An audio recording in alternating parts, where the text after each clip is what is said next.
no, you just grab me a little bit of stuff.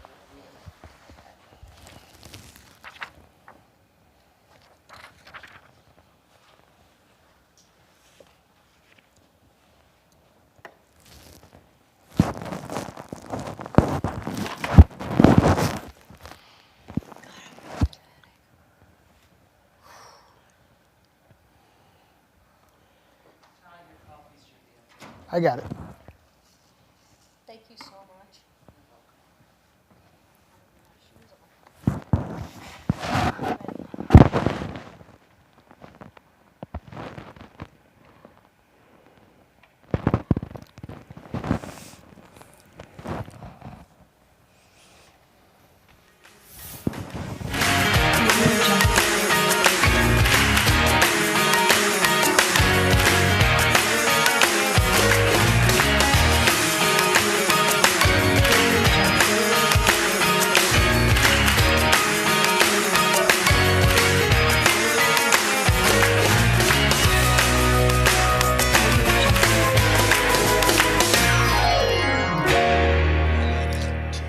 Oh my gosh. What are you doing?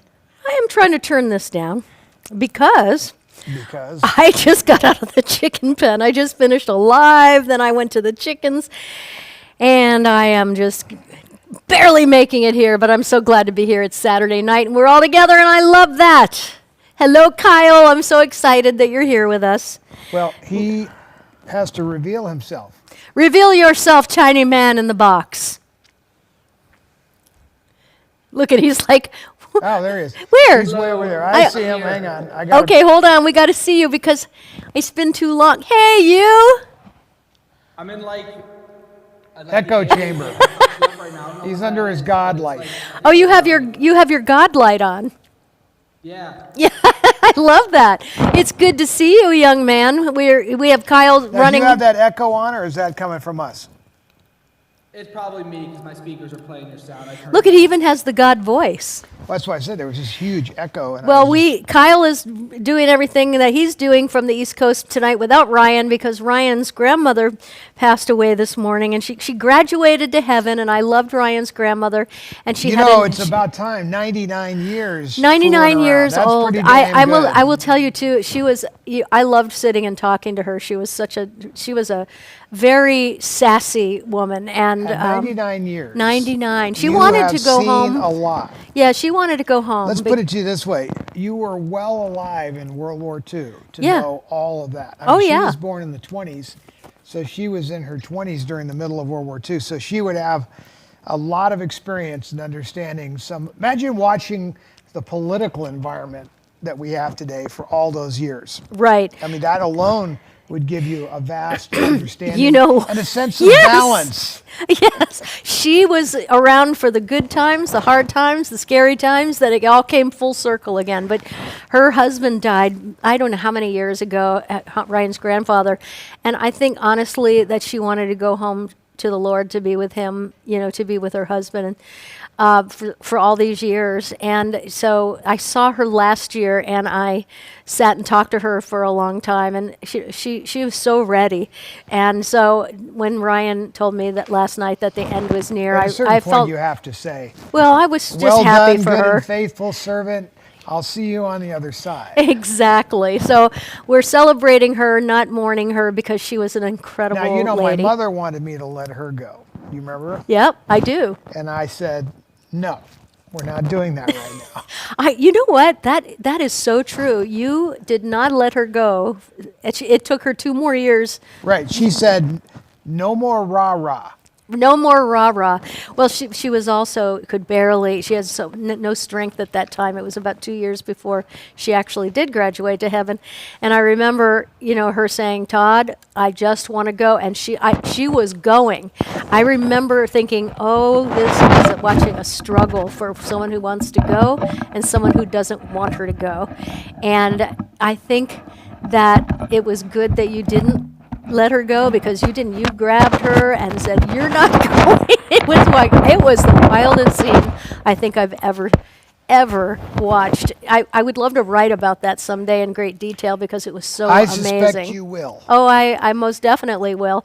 And you know, I think she's happy that she got to stay, even because she was here, you know, for a lot of things in those 2 years. I'll tell you, this is part of the whole idea of family and friends and things holding each other up even through difficult times. And Yeah. that's on her own. You know, she didn't have the strength to want to keep going. Right. So, I mean, if she was at a certain point, if she had to properly convince me, I would have let her go. Like I let her go after the stroke, you know, at Carrie's house. Obviously, Well, no, she didn't give you any choice in the matter at that. no, point. that was already game over. That was she. That's she, what I she meant. made though. sure that The that plug there had was been no talk pulled. that she but, did not but want to. the other one though, you know, is like I'm going to get together with you on this, and we're going to stop the the exodus. Right. You're staying. Yeah. Just get that out of your mind. Right. We're going to pull you through. You got more things to do. It wasn't a lot to do, but I think some of it had to do also with Carrie and all of that. I mean, had she left right there, Carrie was already undone at the hospital with me and everything. She goes, I can't deal with this. When she was going through the stroke and she couldn't talk, and Carrie didn't know how to deal with it. You know, Yeah. it was not something she was accustomed to. Not that I was accustomed to with it, but I was a little differently connected. Yeah. You're also you're incredibly strong, and I think that Strong like this, you mean? No, but, you know, you are a interesting personality in that way. You know, I don't think just anybody could be with you. Oh, I think very few people actually. Yeah, and you know, I can say that after 15 years. You know, it's like I really think that it takes a certain kind of woman to be with you. And Whenever I you know, get called by my name, I know I'm in trouble. you know what? Let me hear what that sounds like. Todd, No, now Todd. Do it again. Todd. You'll do that, but if I'm annoying you, you'll say now Todd or something. Yeah, I just say your name, and that Right, lets and you then know I that know. I'm 'cause annoyed. I never get called by my name unless I'm in trouble.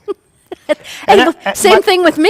You don't ever say my name Oh no, unless I don't I'm know in about trouble. that. Yes. I mean, that may be how you perceive. That's possible. No, it is. It is so definitely, but you know, it's so interesting because I never thought about that until recently. Like, just first of all, I love you so much. I love you, and I think that Even when I'm awake. no, for two people that are together all the time, and we really are. We're together all the time. We never argue. Now, we do get snappy every now and then. And what I Oh. love is how you've taught me how not to take that personally or hold a grudge. That's what it is. Because anybody in the past who ever would make me that riled up about something, I would be mad for Like the remote control? no, Who weeks. controls the remote? No, just like anything. But I was a grudge holder, and I didn't really even know how much of a grudge holder I was, because we don't really see ourselves the way other people see us. I mean, you never really stop and go, well, who am I? What am I like? I wonder what I'm like to be with. And the other night we were watching Erica Kirk's interview, and it was so good. Gosh, it was good. And I remember I said, what a woman. I mean, I just admire her so much. And I didn't know anything really about her, you know, until this. No, And she wasn't really in the limelight. right, you know, she was, you know, had put aside all of her education, everything else to be a full-time mom. And when she was talking, I remember thinking, gosh, she is smart, and she knew how to let him just be who he was, and she knew what he was here to do. She didn't try to change him. She didn't try to, manipulate his time. She didn't guilt trip him about being out of town a lot and all that. And when she was talking about that, I remember thinking how much I admired that, because that's not easy to do. It's for most people, that's not easy to do. And when I said to you, I admire her so much, and then a little while later, you looked at me and you said, you know, you're a lot like Erica Kirk, and I almost started to cry because I didn't know how you saw me. You know, it was really interesting for when you said that to me. You have your differences, but the ways that you're admiring her, you have those qualities. Well, that was about the most loving, amazing thing you have ever said to me, and I just wanted to say thank you, because it meant a lot to me. And it allowed me to see myself a little bit in that way, because I looked back at that interview and thought, wow, if I'm at all like this, this is great. You are a mirror to your people, and you're an open book to the people, and you give very good advice to your people, openly and freely. And a lot of times that people give advice they really shouldn't. Oh yeah, I hear that and see that all the time. I see people on television all the time, giving their opinions, and I see people giving advice, and even doctors giving advice, and they shouldn't, because they're trained allegedly, but some of the advice is horrific. I mean, there's been plenty of doctors, that have told. The classic example I'll use is how many doctors back in the '60s said, "Cigarette a day keeps the doctor away." really? There was an entire movement. The tobacco lobby was so powerful that the doctors fully supported smoking as if it was perfectly good for your health. And that went on for decades. Right. And that's a good example, though, of how we wake up to things. There were people, more recently in the pandemic, obviously there was a lot of controversial things that went on there. And a lot of good and bad advice went out during those times. And it's difficult for us. We want to look to the professionals to get good advice. And unfortunately, these days, there's just so many mouthpieces. I said something today, if you recall earlier today.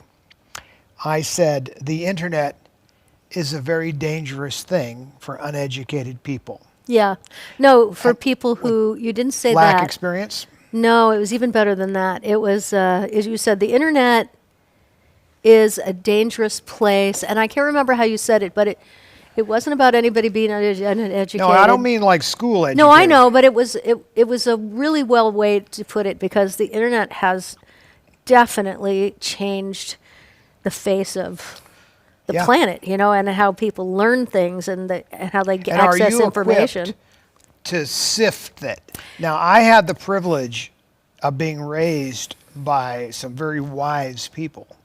Besides my mother, my grandfather, I was around a lot of wise people. Yeah. And I took little things for all the people around me. I know you did from your grandparents as well. Well, I was raised by my grandmother, and she was she was a farm woman with a ton of common sense. But you took things from her. Yeah, I did. And I think, too, that our generation in particular, the baby boomers and the generation behind us, just really is a different breed. Unfortunately, the next generation we had it really good. Well, the next generation was brought up with the notion that you shouldn't discipline your children. Somehow you were bad if you were... Not after us. After us. Not the one after us. No, okay, one more then. Maybe whatever. two more. Yeah. Okay, well, I remember watching in my 20s people letting their children run the household like it was madness. No, and I was like, man, oh man, what would I be like, had I been allowed to just be loose on the land like that? And so, discipline and intervention by your family and friends. And think about all the years, I take a little something from everybody I've known. Yeah. People I admire, people I love. And then that becomes you, but it's also what I use when I'm evaluating things that are coming at me, right? All that experience that I have. Remember when Ronald Reagan was running for his third term, and he was on the television. He said, "I promise not to let my opponent's lack of experience, I won't hold it against him, my opponent's lack of experience." I don't know if it was experience. Wasn't it about his age? No, lack of experience, because he was talking about age and how you become more experienced at age. Yeah, yes, granted, you slow down and these sort of things, but you do have a certain wisdom that you acquire with experience and age, and if you're paying attention, that is. There's a lot of people like, I don't care what's going on, whatever. But if you care to know, right. There's a world of information out there, and I was just saying, in the wrong hands, it's dangerous. Like all day, for the last month, we've been just listening to this barrage of bullshit. Yeah. And there's a lot of untruth being thrown at you, and you have to listen to that and use your experience and use your gut instincts to evaluate that truth. So anyway, that brings us to our show. I'm so excited because I have no idea at all. Speaking of experience. You're running the camera tonight. Oh, Yeah. I forgot. Yeah, you've been on your. There you go. You just have to remember. You could just tell me. I did. I was like, No, but I mean, you could just say. Yeah. So I don't know what the show is about, and I don't know what you're showing.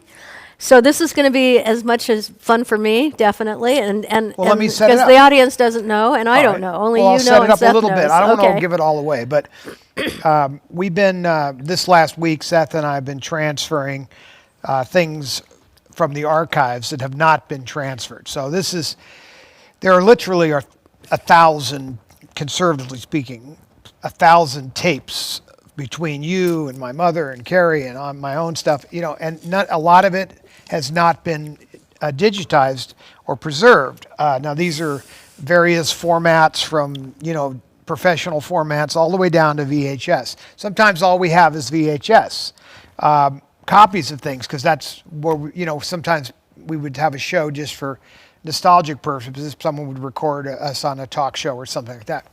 But that's all that remains. And so we were going through it. And now, of course, I have other things. I chose, for my segment, we're going to do your segment, my segment, and a Debbie segment. Kind of a good way to do it. Now, for my segment, I've chosen some additional travel footage of Carrie and I traveling in the East, the far East. And I think it's, more of that wild, witty wisdom of Carrie. And I chose that. But for you, we have found some really interesting segment that came from a talk show. And within the talk show, are elements that you'll get to react to. And that's so going to be that's fun. fun. And my mother's thing, I'm not going to tell you about at all. My mother's clip is we have hundreds of things on her doing different shows. You can imagine over the years all the shows. But we just found one that was kind of cool, a performance with her singing with somebody else. So I didn't look at the order of things, but let's say that the order, so we're going to do Debbie is going to be our first one, just because that's something we can both comment on. So Okay. First So thing I up don't know are what it is, and we just get to clips of Debbie clips, and we're going to performing. comment, and I don't have any idea what I'm Now about this to stuff watch. will all be available, to watch on its more a lengthier version of it on Patreon. Right.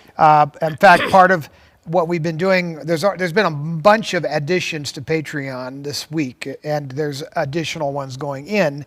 And I'd love to hear from people on this Patreon thing, because we didn't know what we're doing on the Patreon thing as far as membership stuff. I'm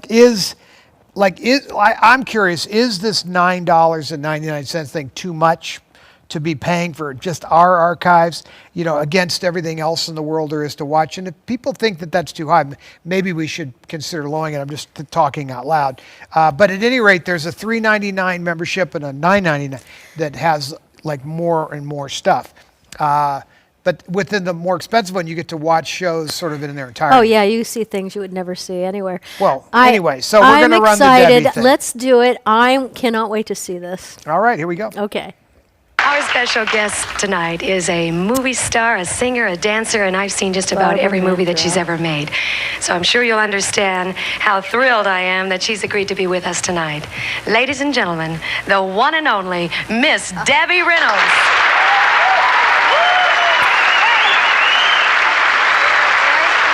That's a lot of hair. It's the 80s. It's the 70s. Debbie, it's so wonderful to have you here. 80s. I have been your #1 fan since I saw Singing in the Rain. Well, I started out when I was 2. Well, Singing in the Rain, that was one of my favorites. I loved it. I just love that picture. I did too. Well, I could be really sisters. love that picture. You see, I have a videotape of it. And when I was out touring this past summer, I know that I had to have seen that movie at least 20 times. Only 20. I thought you loved it. I do love it, and I know almost all the songs from the movie, too. Oh, come on. I There do. are 40, 50 songs, bo-do-do-do, all that Would you stuff. like to sing a few of them? Oh, why not? We're here. But you're going to have to help me, because I can't remember that far back. The rain has fallen a long time since then. Oh, good morning. Good morning. Hey, we've talked the whole night through. Good morning. Good morning to you. Nothing could be grander than to be in Louisiana in the morning. Good morning. It's great to stay up late. Good morning. Good morning to Well, it might be just as zippy if we stayed in Mississippi. When the band began to play, the stars were shining bright. But now the milkman's on his way, and it's too late to say goodnight. So good morning. Good morning. Sunbeams will soon smile through. Good morning, good morning, good morning, good morning, good morning, good morning to you. Were meant for me. I was meant for you. Nature patterned you, and when she was done, you were all the sweet things rolled up in one. You're like a plaintive melody that never sets me free. I like that. 'Cause I'm content. The angels must have sent you, and they meant you just for me. Now the big part. Do do do do. Oh yeah.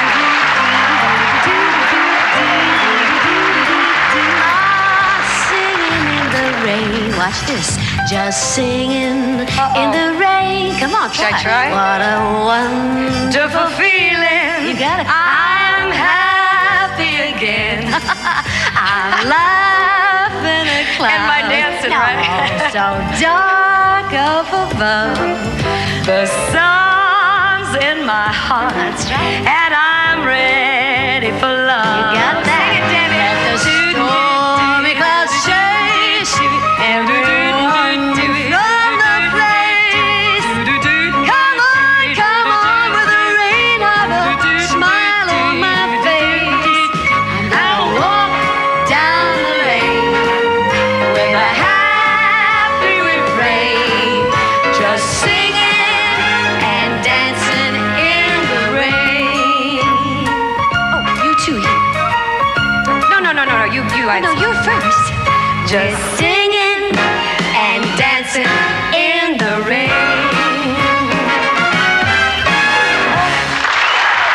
Very cute. Oh my Very, very gosh, cute. that I have to say was really good for me because I knew Barbara Mandrell, and I to see them together and how well their voices complemented each other like that. When they were singing unison, you couldn't tell them apart. I know. And the beauty of it, Barbara Mandrell was supremely talented also. She can play so many instruments. When she would do a concert, there was a song where she played the keyboards, the guitar, the bass, the horn, everything. I mean, she was a force, and she was very tiny. And she had a fundraiser at her, it was at her house in Nashville, and it was on a lake, and her husband Ken came to pick us up in a helicopter. He was a helicopter pilot, and he came to pick us up in a helicopter, and I took my mom. My mom came up from Florida. You got I was in the living in LA. helicopter? I know. Can you imagine that? No. Because I will not get in a helicopter.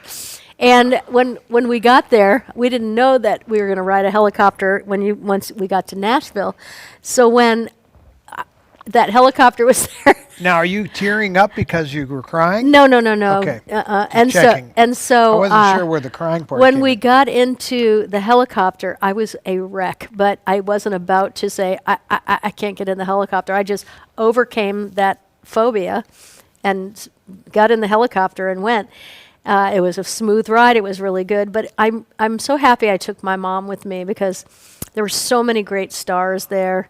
I remember Brooke Shields was there, and she was really she was very famous, and she was so beautiful. And it was seeing everybody in person from all She was the a things. classy young lady. Yeah. And it was just a really special time. And Barbara Mandrell, and then I saw her in concert many times, and she just was incredible. And it just made me think, where is Barbara Mandrell? I don't know. Did you look her up? I didn't, because I didn't want to miss, whatever we were the watching doody-doo here. doos? Huh? It was cute, that harmony. The Oh, you know what? I was just sitting here thinking, who could I do this with? I'm going to do that medley. Me. I'll do the doody-doo-doos. No, I really want to do that with a woman, and I think I know who it is. And because I Now, really, it's intended to be sung with a man, I thought it was great with two women. It was. It was very nice. Yeah, I thought it was great. I was very inspired by that, and Debbie looked absolutely beautiful, and her voice was Well, both incredible. of them were perfect pitch, perfect everything. Yeah, and so Live. Yeah. I mean, for a minute, I was watching, and I was watching very carefully because I thought, did they switch to tape? Because it was so perfect, and then I realized they didn't. Well, no, because back then we actually sang. People didn't lip sync on, like. Yeah, that was at the point where you could have easily have just switched to a pre-recorded thing, turn off the mics, and they could Yeah, have but just said. neither one of those ladies were that kind. They were true entertainers, and they sang it, live all the time, and it was fantastic. I love that. Well, there you And have it. so did the people love it. Did they? Yeah. What did people say, Seth? Are you watching? Anybody watching? I was. Saying it's bringing them back to their childhood. You see Oh, that? you're nice, and you've got your God that's voice for on. my singing, because I'm going to do the doody-doo-doos with you. I'm wondering. Let me go see if I turned on the reverb. Yes. A lot of people are saying that. Oh, okay. We got to switch. That's right, Nikki. I overcame my phobia of getting in a small plane or a helicopter. A helicopter to me is even worse because you're being held up in the air by one blade. Talk, And Seth. Hello, America. that's the weirdest thing. And No, so the Kyle, echo it was wasn't on. you. Well, I just. See, There it you is. are, Now you're it's good just now. Raw. But I prefer a good reverb. Yeah, but not no, cavernous. People are. Well, why not? People We'll go to the are- Seth cam. People. Oh, really? Well. I can do that when I get back. Can't do it on the while I'm walking. I know. You want to see Seth? Is that what you're trying to Yes. say?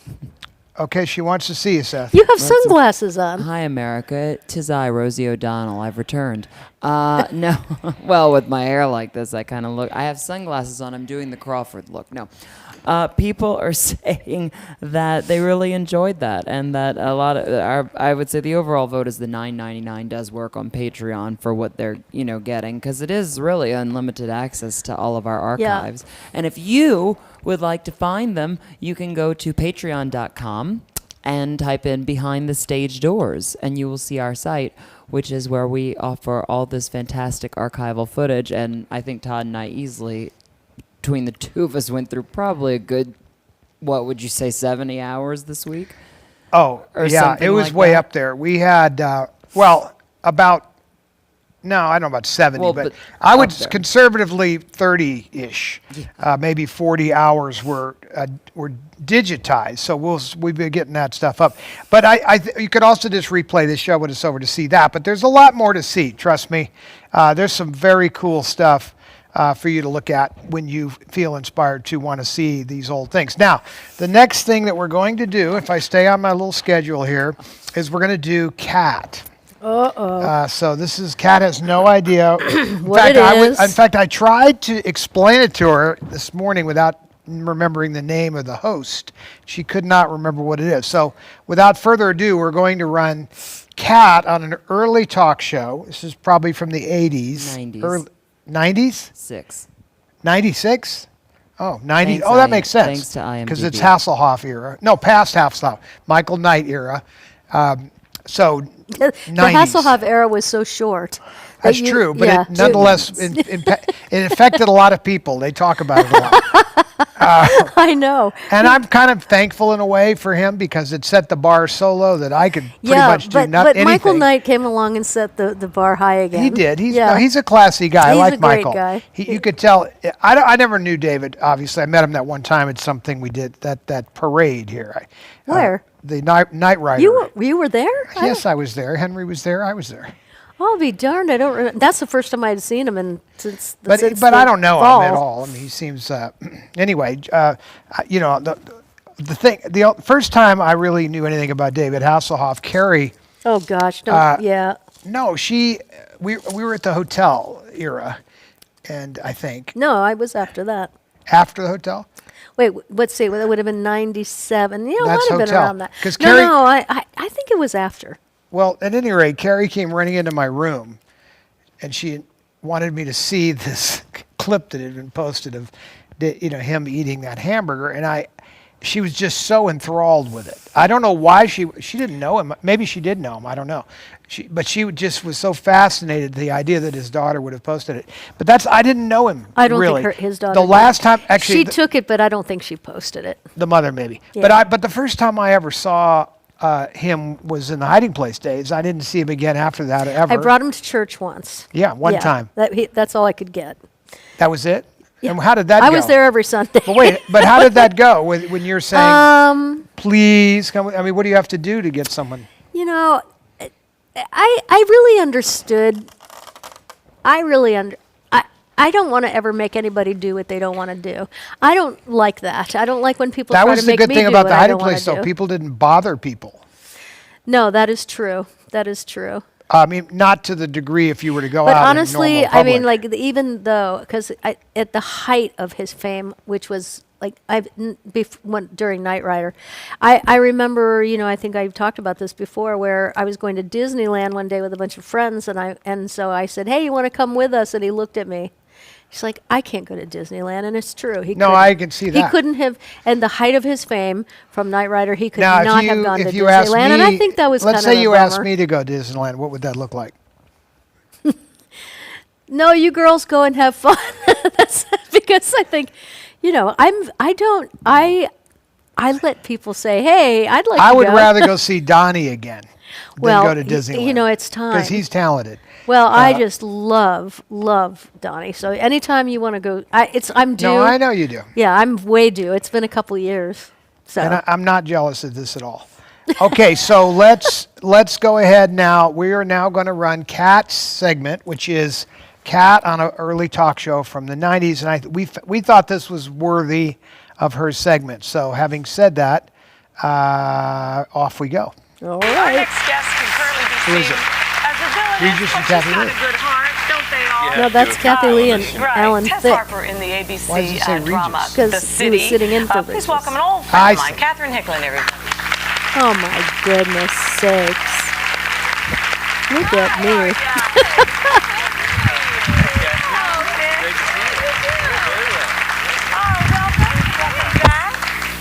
You've been doing an awful lot of stuff since what year? We did a pilot called Hee Haw Honeys together in 1977. Do we have to tell what year? It was you knew the year. 1977. We were teenagers. Well, I was. And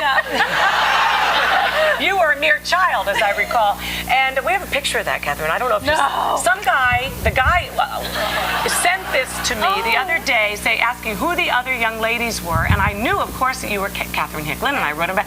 But you got to help me with the other girl. Her name was Missy, wasn't No, it's even better than that. Muffy. Muffy. Yeah. Muffy Durham. Muffy Durham, Yes. thank you. But Yeah. look at me. I wasn't even blonde back then. No, you look exactly the same. And what is going on with my hair? But anyway, I think Reed looks great with a mustache. Muffy Durham, thank you. That's right. You remember That any was of your her very routines? first job. Remember any Right, of that'll the- be the day we sang. That'll be the day. Yep. You say goodbye, yeah. I remember that so well. 1978. Was it really that year? 77. No. Yes. Oh, Yes. yeah. So, and then you went from there to what was the very next thing for you? I think I did the pilot for Vegas. I played Robert Urich's sister, and then I did a movie called The Last Married Couple in America with George Siegel and Natalie Wood. So, And- Hee Haw Honeys didn't ruin your career by any means. It almost did. It almost did. But it was really a fun time. And I remember back then I think I was actually a teenager. You My were. last year of teenagerdom, and Kathy would be praying in her room with her Bible, and we were all drinking beer, and she really was a good girl back then, and she's a good girl now. Back then, What were you praying for back then? All of us. For our salvation. That Hee Haw Honeys wouldn't ruin our careers. That's right. The Lord knows you got it, whatever it was. I did. Was it that bad? No, it was God. really sweet. I remember thinking, what a nice thing that was while I was drinking my Budweiser. But Right after she and Ed Harris are going to have a sick talk. But anyway. that's right. And that show ran forever. I mean, it was one of the longest running Well, I shows. didn't Well, run you with it. did. She did. I was let go, and I'm so grateful for that. Because I got to go on, and then I did, my first soap, my second soap, and this is my third soap. Now you're playing Tess Harper, No, villainous with... Tess Wilder. I should be so lucky to There be is a Tess Tess Harper. Harper. She's There a is a- fabulous actress. Yes. Yeah. All right, Tess Wilder. I'm sorry. No problem. Okay. So it's, I just want Heads you to know will that, roll. Heads no, will no, roll. you're only as good as your research. And so, but I do know that we have a clip of you as Tess Wilder. Right. You want to That set it up person for was us? fired that Well, evening. Morgan Fairchild is playing Sydney Chase, and she and I are butting heads all the time, and she's had me under her thumb, and I found out that her husband was dead, and everyone thinks he's alive. She's been keeping it a secret, so I stole the urn with his ashes That in it. is And really rude. now I have her under my thumb. Who I'd say. And- Okay. yeah. So here you are. Is this a scene with Morgan? Yes. Okay. Catherine Hickle and Morgan Fairchild in The City. Miss Wilder is here to see you. Are you in? Sammy, my main man, of course she is. Hello, girlfriend. Oh, wow. Just when you thought it couldn't get any worse. Oh, don't pretend like you're not happy to see me. What do you want now? Not much. It's the cover of Trend magazine. I beg your pardon. Trend, you do own it. You know I do. She has so many little projects. Tess, forgive me, but putting you on the cover of Trend would be like putting Barbara Bush on the cover of Playboy. Oh, God, she's such a kidder. Not me, you silly goose. Azure. Azure. Azure. She's going to be so big. She's going to be bigger than Crawford, bigger than Schiffer, and I'm giving you an opportunity to get in on the ground floor. Oh, well, thank you so much for thinking of me, but I think I'll pass. Oh, I insist that you consider my generous offer. Very good work, Catherine Hickle. I'm proud. You good? I really am. How's everything I like with you in that role. Hey, yeah. They have a dog. No, one dog. One Six dog and cats. six Six cats. cats. And a lot of fur on my clothes. And I know there are plans for a baby because you said you finally want to have somebody in the house that can feed themselves. Right. Exactly. Well, we're working It'll on that. take a while. Yeah. It'll take a while. All the best to you. It's really Thanks. nice to see Thank you so much. Good night, Morgan. In the city. Next up, Claudia. Okay. Wow, that was a long time ago. Well, when was it? Tell us. I want to 90s? say probably about 93, maybe? 96. 29 years ago. Wow. So that was the hotel era. That's Yeah. when you were calling me at the hotel. Okay, so it makes me want to cry because I love Kathy Lee so much. She and I started out together. She was an incredible girl. And why would you want to cry? Well, because I miss her, and I would love to see her. I don't know where she is.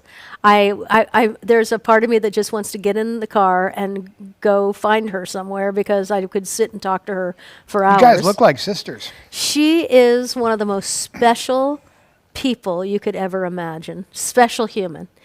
And I cannot tell you how authentic she is. Seth, could you grab a Kleenex?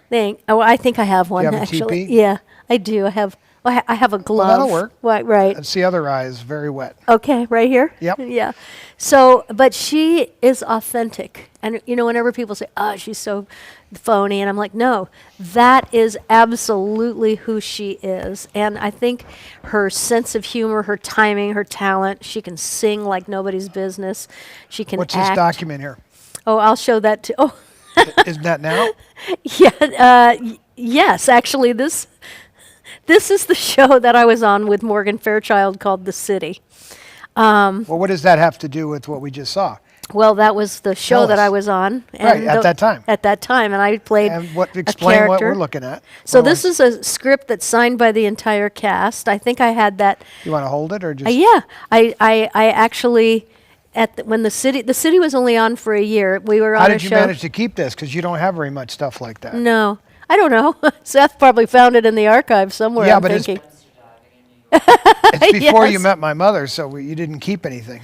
I did. I actually had some things in storage from New York, and that's what this would have been.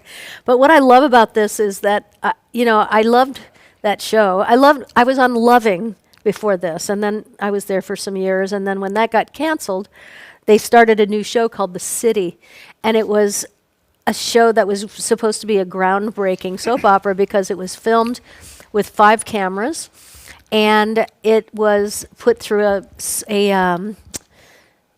a thing called film look, so it wouldn't look like soap opera-y, and it was just a really clever show. By that time, I felt really lucky to be part of it. This is 93 or 93. I think I started loving in 97. 92. This is yes, 97. okay, so I was that makes sense because I was But on by 11 97, before that. there was a lot of technology in the world that would have allowed videotape to look, nicer. Well, it was Still shows it were was being expensive. shot in film at that No, point. in tape.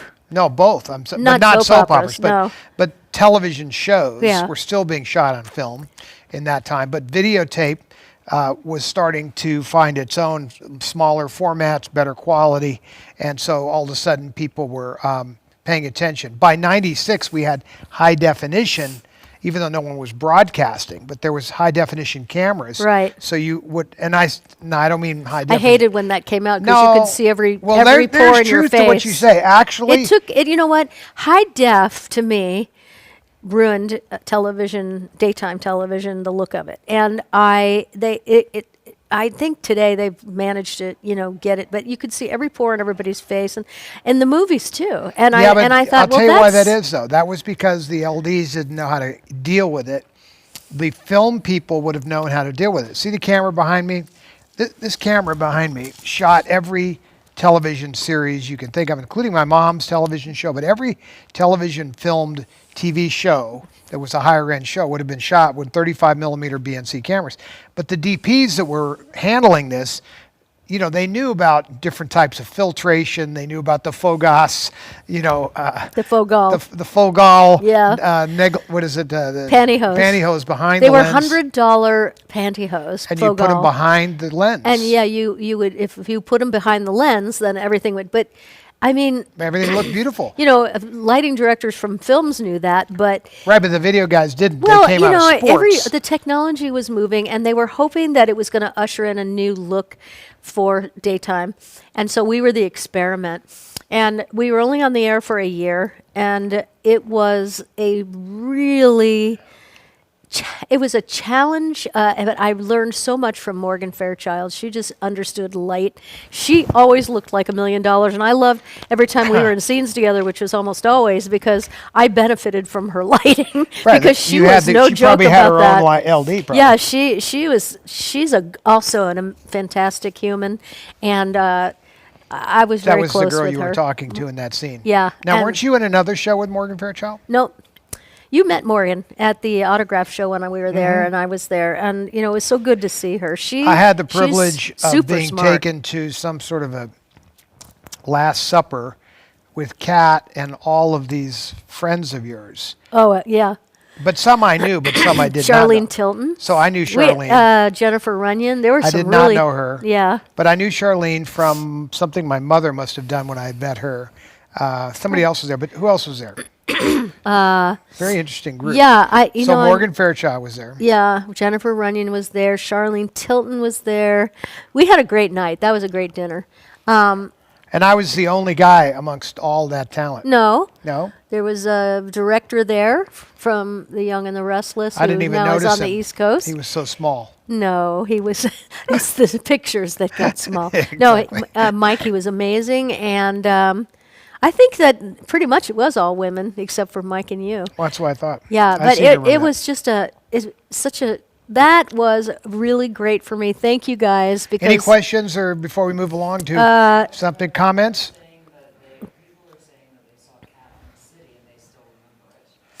Oh, why did you quit acting? You were so good.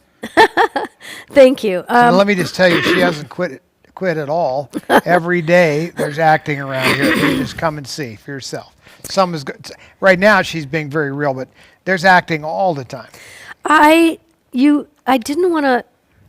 Okay, I didn't want to live in New York anymore. I didn't want to live in Los Angeles. I had been on soap operas for 39 years, and I don't know if you understand the amount of work it takes, and you don't have a life. And when you're a leading character on a soap, you work all the time, and you have to learn basically a play every night. It's a lot of pressure, and and towards the end, we were taping 2 episodes a day, 2-hour episodes a day, or multi-pieces of episodes. And it became so stressful. And I don't know, I was Would tired. you say the fun I was left, tired. the fun ran out?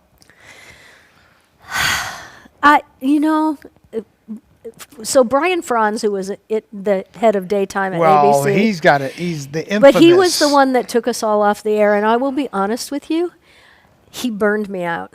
He burned me out because he was so unlikable. He was so uneducated. Aren't we going to get this in your book? Yeah, but I don't mind saying Isn't it now. he the one 'cause that it's- replaced One Life to Live with a cooking show? and all my children. Hold on a second, I just have to clear my throat. But he did it with a cooking show, like that. He did. How do you go from the audience of a soap opera audience that's been loyal to the show for a decade, And nothing succeeded. and then dump in some? I mean, the guy, it's moronic. I mean, it Well, he sounds was- like an accountant. He was a moron. Did he come from I accounting? don't mind saying. A lot of these guys, No, he didn't come from Well, accounting. where did he come from? He had some background at NBC actually before. Well, but background means he's a pedophile. I mean, what kind of background? No, don't say that. No, I mean, what kind of background? You say background, I think of a police report. He kind of a he was an executive and at NBC, and he was And in before daytime that, was he an accountant? And did he come up from the accounting I department? really A lot of these don't guys know. do. I don't care. I remember sitting in meetings at networks over scripts and getting ready to shoot and having literally people that were formerly accountants, in different legal departments, Yeah. all of a sudden stepping in to make creative and decisions on creativity and comedy and all this stuff. And you're like, and who are you again? And didn't I see you last week in the payroll department? I mean, it was literally like these people would move up and, had no business. Carrie used to, it was so frustrating. I sat there in a meeting one time and there were all these people who's giving input on what was funny. Yeah. And at some point, I can't, I can't help myself. I was like, I thought that's why you hired her. Yes, Yeah. but we have to discuss, what's funny. I said, well, what's your background to make you the expert on what's funny? And we understand she's got proven talent in the funny department. What is your background in the funny department? Where do you come from? The guy admitted he came from the accounting department yesterday. It's like Yeah. literally. And I always remember that because that just shows you what's happened to the entertainment industry. It's become corporate, and they just run it like some sort of a corporate business, like any other corporate business. And it's probably why it's in the state that it's in today. But anyway, I do want to get back to the Brian Franz thing because I've never spoken about it publicly, and it's okay for me to do that because literally, I think that he broke my spirit. And when he came to the network, and nobody knows this, and I will write more about this in the book, but he wanted to get rid of everybody over 40. Can you imagine this? He wanted to get rid of even the stars of these shows, like the great stars. And what about Nixon? The writers? Well, he was the boss, so No, above but everybody. did he think the writers at over 40 needed to go?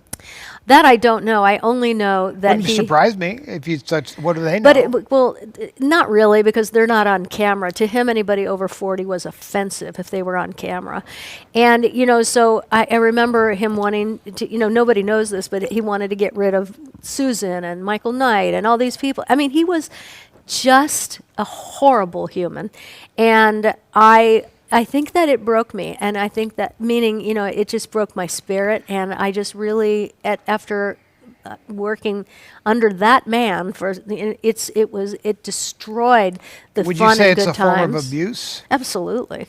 I thought it was. Yeah. And I know all the others thought so too, because I'm the one that said, let's put a Malocchio on him to all the other actresses, and all the big stars did it. Everybody did it, where we put his name on little pieces of paper and put it in the ice cube tray, because I said, we don't want anything bad to happen to him. We just want him out of here, because he took every bit of life, fun, and creativity out of daytime. Well, in the end, all of you were out, and he remained. Not for long, and he has Where been- is he now? He works at The I know drive-in, UCLA. I think he or Oh, he's a USC. teacher. One or the other. He might be some kind of professor or something like that. I really don't know, so I don't want to say because I only like to say what I absolutely know. So everything I've said Well, is let's see if absolute anybody truth. knows. Let us know if anybody knows where he is. But the fans hated him, and Well, of you know course. he was the most reviled executive in the history of television, and it was just horrible what he did. And so I feel so happy right now to be able would you to say he all was this. the Genghis Khan of his time in the entertainment Oh, business? there was never anybody more hated than this man by the fans because they all knew. They didn't know the worst of it, but they all knew that was because of him that it was all over. And it broke people's hearts. You know, people watch those shows for 40 plus years, and you just treat it so cavalierly. So I think it was, you know, it was really well deserved that those bad feelings towards him. All right. All right, what's next? Next, See what comes out of a clip? we're going to take a journey to the far, far east of the world. Okay. I believe it begins in Singapore, if I'm not mistaken. So, Carrie and Todd, 1986. I had just gotten divorced. She had just gotten divorced. We were living together. She was away making a movie on the other side of the world, like Australia. And I was in Los Angeles, and I flew to meet her in Singapore. So that's the setup. So let's check it out. Here we are at the airport in Singapore. I've been looking all over. Hi, Linus. He said, you go look for your brother. Who did? The man from the hotel. Oh, the man from the hotel came? Well, because we have this. Oh, I don't know. Standing here talking to you from the Western Hotel, the Shangri-La in Singapore. I suppose these days will come to be known, the days before their trip to mainland China. The trip to mainland China that altered the way they looked at things for the rest of their lives. As you know, Todd and Carrie were going there to find some sort of truth, a truth that gave them a peace, and a peace that gave them happiness, and a happiness that gave them their lives back. Yes, they were looking for a lot you would say they were looking for. But to me, they were not looking for more than what most human beings look for. And what I wanted to show you that, well, that this is before that experience. There's a little breakout in the skin, you see. I'm expecting that red china will clear up my chin. Maybe that's asking for a lot, my skin. And maybe it's not. Maybe it's better to ask for a lot than to ask for nothing at all, like the man in the bathroom. Okay, very good. It's okay now? I come back. You come back? Yeah. Okay. Thank you. He's looking for something. He's looking for really nothing at all, and yet he hasn't found it. So if you're not going to find something and you're going to look for nothing, look for something and not find it rather than nothing and not find that, like the man in the bathroom. You know, my outlook really has grown since I was a little girl, and I feel that it's reached a sort of pitch that can only be matched by 30 billion people in Red China. I'm looking for an answer in civilization now, not in myself. I'm looking for it in all people everywhere, blapped together in gigantic hordes and masses. And I think in those masses, somewhere in there, is the cure to my skin problem, is the answer to my manic depression. I think my brother's spiritual quest will be finally reduced to a group of Chinese people. I think we're going to talk about all of it with them, and I think that we're looking at peace for the rest of our lives. I'm not talking about inner peace. I'm talking about pieces of eight in a spiritual way, and I think that if you're any kind of a spiritualist, you know what I'm talking about. You're on. I'm submerged here in my own liquid personality, which I like to call Mark Mark and I are writing some cards from deep underwater, which we plan to send on to the mainland. Well, not mainland China, but the colonies where most of our friends live. Although here in the restaurant, I'm sure there are people that we could have nice lives with. We could know them. We could, I don't know, really communicate with them. You see, as you can see, those are the people that we could really talk to and share our heart. We could turn to them now while the camera's on, and just give them a real sense of who we are, our humanness, and really share that. Because that's what it's about. We're not going to be here all our lives. Well, we're going to be here all our lives, but we're not going to be here all everybody's lives. And I think we should contact sincerely as many people as possible, as you see me doing. I'm into the business of contact. Here's a note I've written to someone as I'm just finishing writing Blow Me, which is, I think, a sincere sentiment, particularly coming from the Orient. You're probably wondering why my hair is like this. Don't think I don't wonder it myself. This is Sheila Flouts here in Singapore. I'm standing here in a taxi cab after visiting the gemstone factory, and what I've realized from my visit is that I'm very, very materialistic in an odd way. And having been diagnosed as a manic depressive, I tend to blame everything on the mania. But now that I am on just a little bit of medicine, which tends to weigh the mania down and give me some sort of earthbound qualities, I don't sort of do the same kind of flighty things. I have a conscience now, even though it's medically applied, and I can see the lights of realism burning in the distance. I'm having a little bit of a manic lift now. My mood is lifting like a small, heavy plane. Do you think what Philip said had something to do with it? I think basically if just being happy is the answer, even if it's medically impossible. Even if it's medically impossible, I think that if I could just be happy, it's as simple as that. And I think that the simpler I get the solution, the simpler the problem will feel.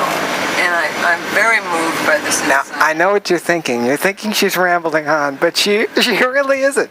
If you just give her a chance, I'm sure that you'll get something out of it. What I have to say about the rambling on thing is at the end of the rambling on, some sense always occurs. And you have to wait out through the ramble to the sense. So it's like the dark tunnel. There's a lot of dark tunnel in what I say, but then at the end of it, there's this light.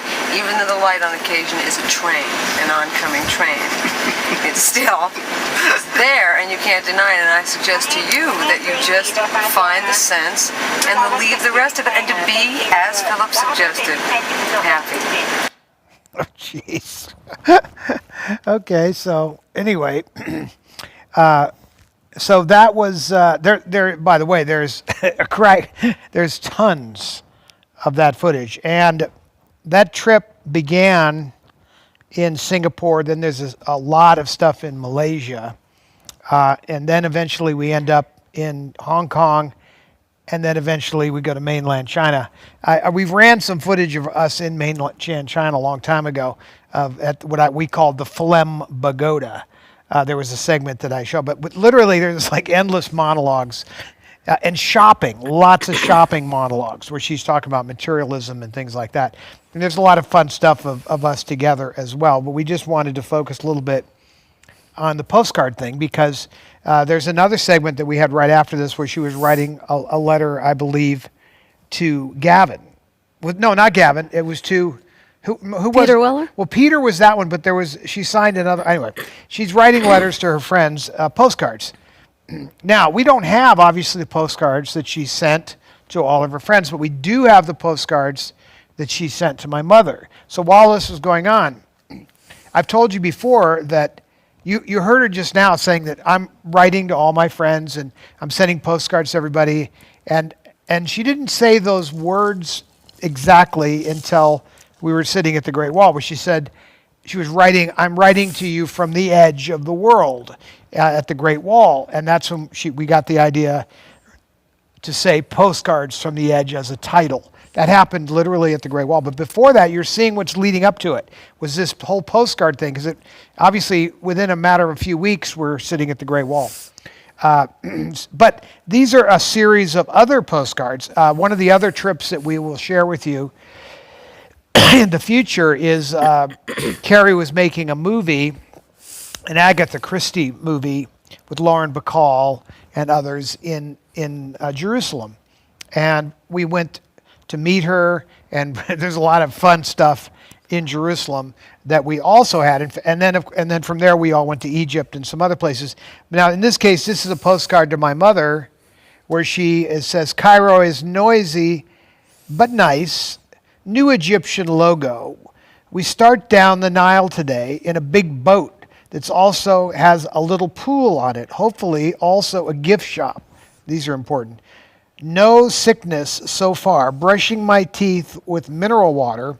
I'll call you next week. Love you, Carrie. And it's in her big, bold writing. It's really adorable stuff. Here's another one. Mambo, that was the nickname she gave my mom. Goodbye, sea level. Hello, nosebleed. Slight headache, dry skin, constant thirst. In short, hello, Peru. So this was another. I wasn't with her on the Peru trip, by the way. Anyway, and here's one from India to my mom. Just wherever, what's this one from? I can't believe that they still exist. My mother kept it all. Now, I'm hoping that her friends kept it because, like Peter, if you're watching at some point, I'll give you that footage of Carrie writing you that postcard. I mean, how cool would that be to have the postcard, if you kept it, that Carrie wrote you, and have the footage to go with it. I have other footage. It was Morgan. She was writing a postcard to Morgan. Yeah, I have one of her. Morgan Mason? Morgan Mason. Yeah. But, whoever her circle of friends would have been at that time, most important circle, that would have been the postcards we're going out to. So that is, now, so one of the things that happened in this trip, like when you're in Singapore is a very capitalistic place, so, more so than the United States ever dreamed of being, if you can imagine. In the middle of the night, you can go to a shopping center. It's open all night. And you can go and buy anything you want, including, we were wandering down and Carrie stopped into the shoe store. And she said, oh, these are really nice shoes. The guy said, well, we will make them for you. They made a mold of her foot that on site, and in a matter of hours, they had made shoes for her. I then was asked, I had a shirt on, and the guy goes, I can copy that shirt for you, and tomorrow I can make you as many as you want. We ended up buying suits. I mean, it was incredible. You get custom-made things in a day. Unheard of. I mean, it's a machine what they do there. And we went to a crocodile farm, and Carrie, I gave her that crocodile bag. I think we have a picture of that somewhere, but a purse that was literally made out of crocodile.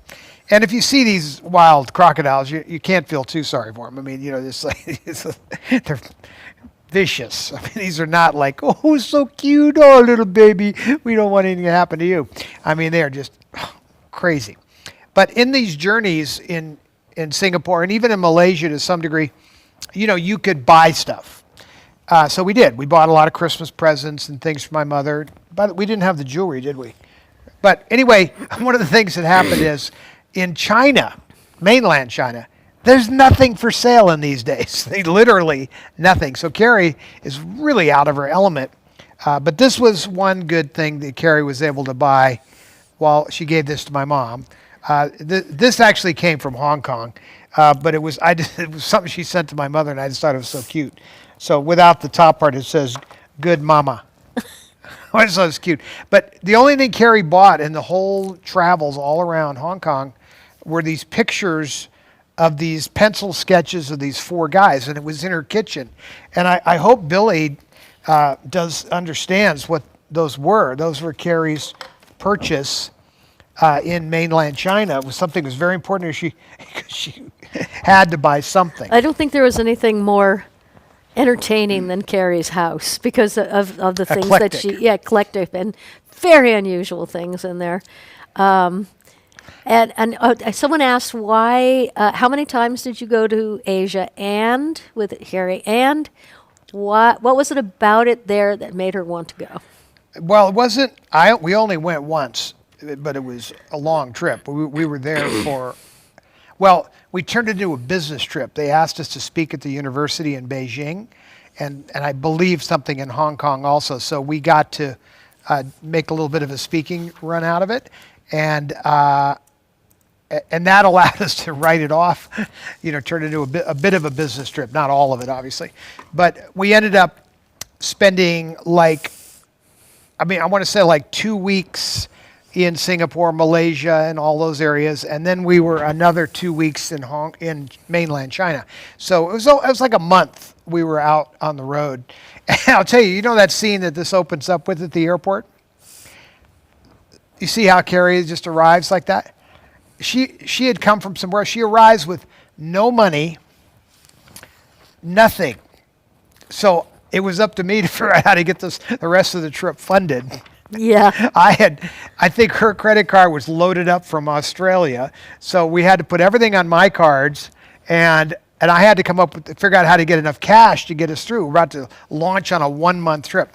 No, we only did Asia one time, but we did obviously travel a lot together, and she went places many times where she would say, "Oh, I'm going somewhere," and I'd be like, "Yeah, that sounds. You have a fantastic time. I'm not up for that." Yeah, I've been out to Asia twice, and I don't think I don't think I would go back. It was hard on me because I'd never been in a third world country. Well, where did you go? I went to the Philippines. Oh, well, because I was making a movie, and then. But the Philippines is actually, especially if you're in Manila or something, those places are. Well, we were in the rainforest, and it was yeah. really hard on my being because, and I remember thinking, I was there for maybe 20 minutes before I burst out in tears, and everyone at the table was already there before me. The film crew was at the table, and they said, we were wondering how long it would take, because you see things that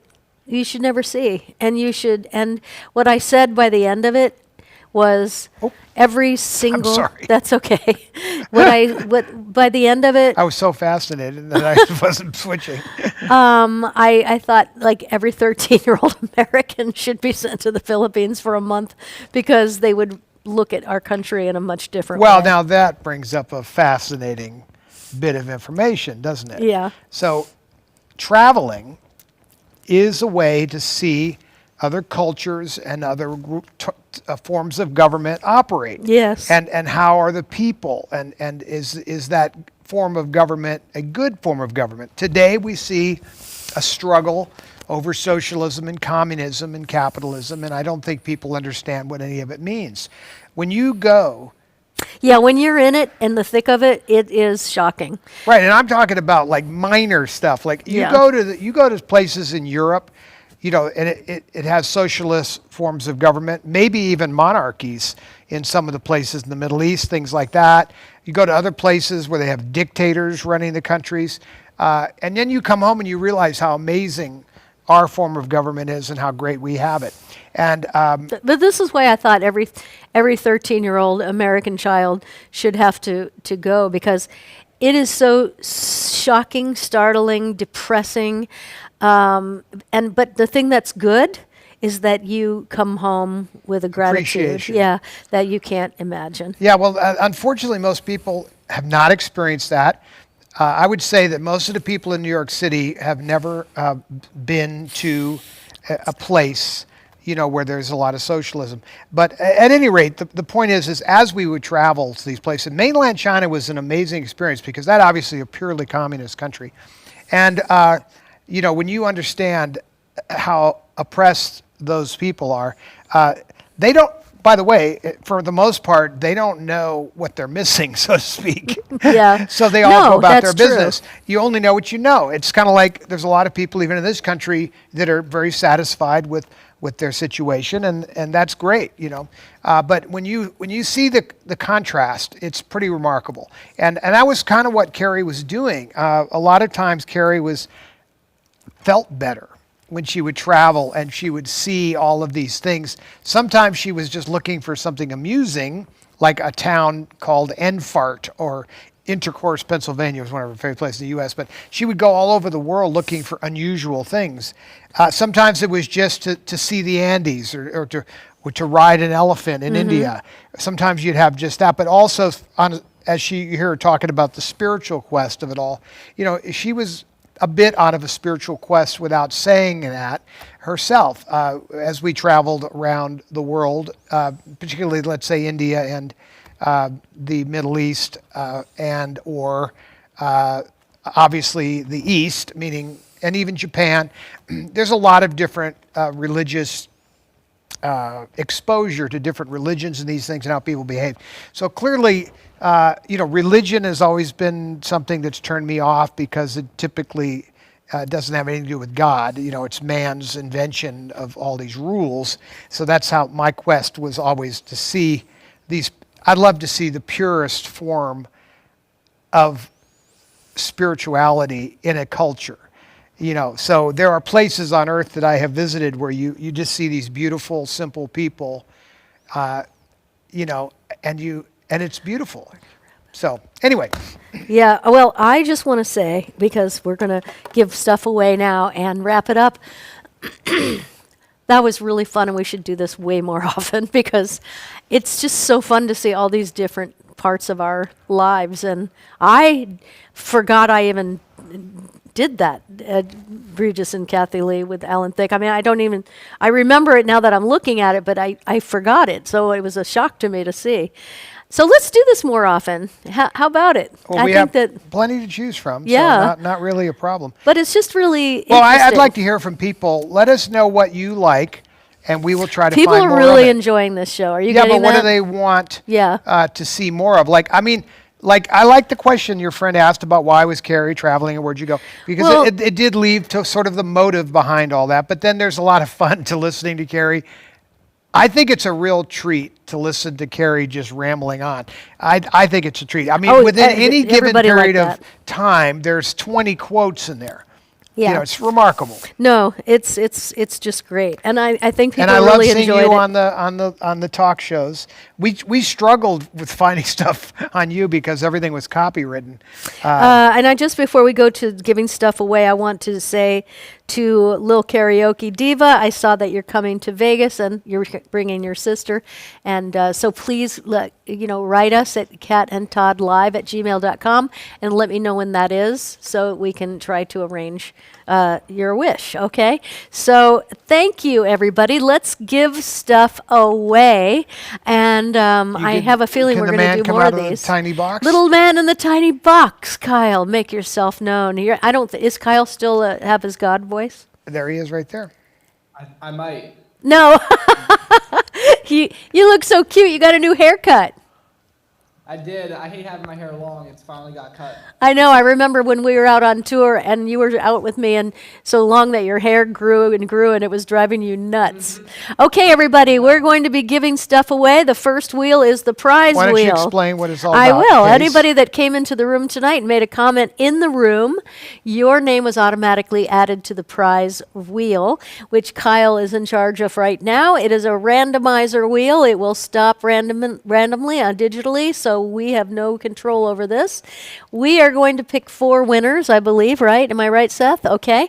4 people. And so shall we do, all right, we'll do, is this 1, 2, what is this? 1 and 2.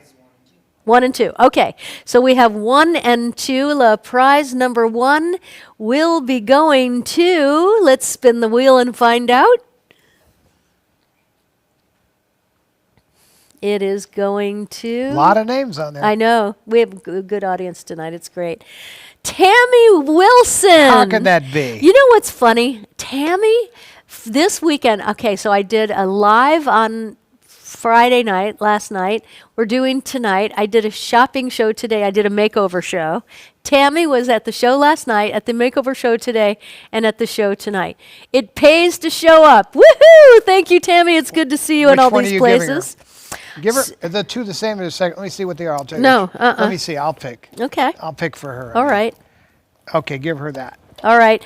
Tammy, you have won the Warner Archive collection of the remastered edition of Give a Girl a Break. And This so is with my mother dancing with Bob Fosse, Gower Champion, Yep. and it's got Gower and his wife. It's a fantastic little movie. yeah, and so we'll send that out to you Monday morning, and you will have it in just a few days. Congratulations, Tammy Wilson! I'm so happy that All right, you won. next. There we go. Next one is, let's see, is going to be Mindy Hart, KC. Mindy Hart, you know who that is? That's the gal that was just here with Israel. His manager. Oh, yeah. How weird is that? Mindy, I'm so glad that you came. You have won the remastered edition from the Warner Archives of Hit the Deck, which is a really fun movie, too. I'm going to send this to you on Monday morning, and I look forward to seeing you again. How crazy. You see how many names are on that wheel? It's very crowded. Mindy, go buy a lottery I ticket. want to say this, just for proper credit where credit's due.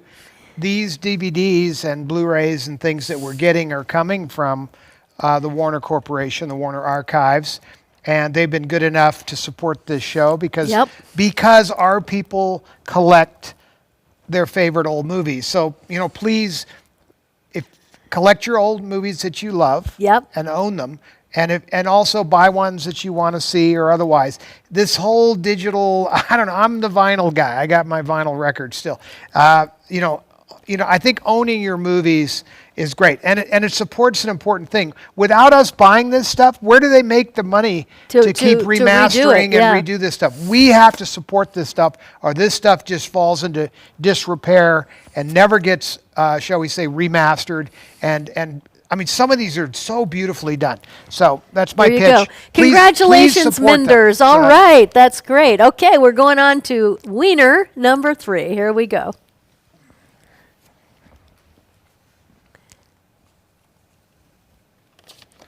Sweet Susie 6630. All right. So you have one. And you know what? Can we send a pin with this too? Sure. Okay. So do you have your pin on tonight? Don't know. Do I? I think you do. This is Sweet Susie 6630. Nope. You do not? Okay. Nope. So Sweet Susie, you have won a program that yours truly designed for Debbie and Carrie's public memorial. It was at Forest Lawn, and it was in 2017. It was an absolutely beautiful memorial. This is one of my favorite pictures of them. Open. And then in here is actually the last time Debbie was directed by Todd, and this is a very sweet picture. Dwight is in the picture. Also, the program on this side is the program of everything that we had going on there, which is really kind of interesting. Also, the Ricky LaChance art is on the back, and don't be afraid of death, be afraid of an unlived life. And that is very true. You're also going to be getting a little pin. Enamel pin of Debbie and Carrie with this particular art on it. And it's gorgeous. You also will get a $25 gift card to the Debbie Reynolds Studio Store. No, that's the second one. Oh, my gosh. That's the next giveaway. You need to give a girl a clue. No, you get... So we're gonna honor it because I said it. Oh, so that's up to you. We're gonna honor it. Yes, we are. Okay. So the last thing, all right. I have to just think of it by the top of my head. No, the last thing is the gift certificate. Oh, okay. Hold on. Let me see. The last one is, and that was by a hair. Marcia Dodge. I know Marcia Dodge. You know what, Marcia Dodge? I'm going to give you. I'm going to give you a $25 gift certificate to catcosmetics.com, and we. Show it to her. Well, I don't have one with me. It's right there. No, to my company, because Marcia is. Well, what is that company? That's Debbie Reynolds Studio Store. Okay. So you, Marcia, will get a gift certificate to catcosmetics.com, and we're having a sale there right now in case anybody wants to pick up anything. It's 30% off, also free shipping, and you can use your gift certificate then. So I'll make sure that we get that out to you tonight. And I am so happy for all 4 of you. Now, here we go. We are going to go to the super prize wheel. And what is that? Well, there's far less people on it. All of the people who donated, you saw that people donated to the show tonight, and on the right side of the column. I want to thank you for that, and you will all be listed on the credits tonight at the end of the show. Everyone that's on this wheel were the donors from last week, and we thank you so much for supporting our show. We so appreciate it. All of the money that we make through the website, through donations like this, go to support the expenses of the show and the legacy products that we have going here for all of the things. Projects, legacy Not projects. products. Sorry, I meant projects. It's a lot of talking. No, it's okay. So we're going Off to we go to go. the super prize wheel. Far less names on it. Good luck to everybody. And if you donated tonight, don't forget to watch the credits. Here we go, and we'll see you on the wheel next week. Here you go. And let's go with it, Kyle. And wow, here we go.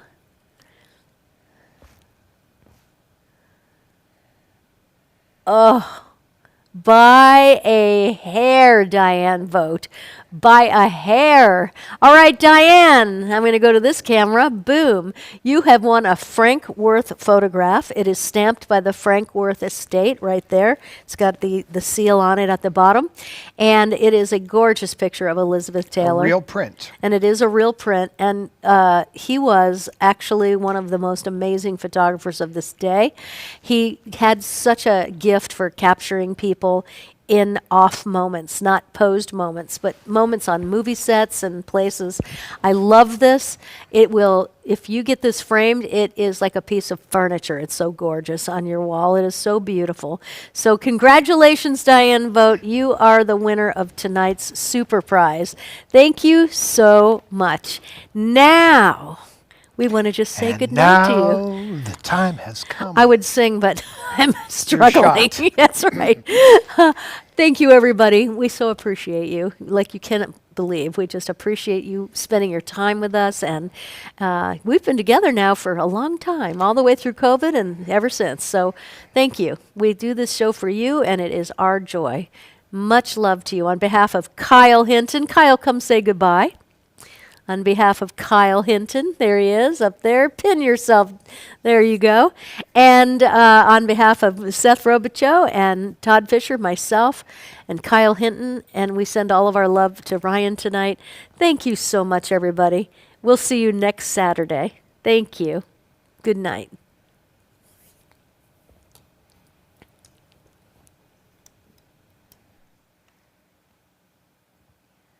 There's no music.